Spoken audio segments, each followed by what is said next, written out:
if you're a health plan leader, it is really important for you to understand the basic concepts behind cost savings reporting so that you can make educated decisions when choosing innovation partners or digital health programs.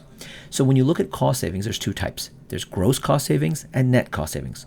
Gross cost savings is simply the amount of money that you save by implementing a certain program, typically on a per member per year basis. So if program XYZ leads to the reduction of $1,000 of utilization spend on the year, the gross cost savings is $1,000. However, what you really need to know is the net cost savings. That is by taking into account the program fees and subtracting them. So if that program costs $500 to implement, your net cost savings is the $1,000 of gross cost savings minus the $500 program fee, which gives you a net cost savings of $500. Now, where does ROI or return on investment come in? ROI is simply that cost savings divided by the program fees.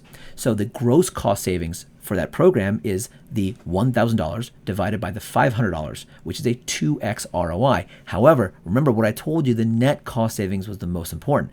In that program, your net cost savings is $500. Your program fees is $500, so your ROI is actually 1. So what that means is that ROI is actually not as important as a first line differentiator. It's really the net cost savings per year. So if you have two programs with the same net cost savings per year, then you can look at ROI and see which one has the lower expense or the higher net ROI, and you can go with that program if you're looking at if everything else is equal.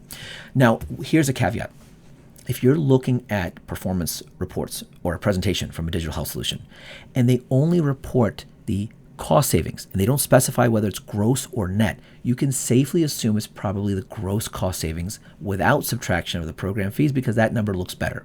Otherwise, they would report either the gross and net cost savings together or the net cost savings alone, which is really the only relevant point. So in summary, focus on net cost savings. If you have two programs with the same net cost savings, then look at the ROI.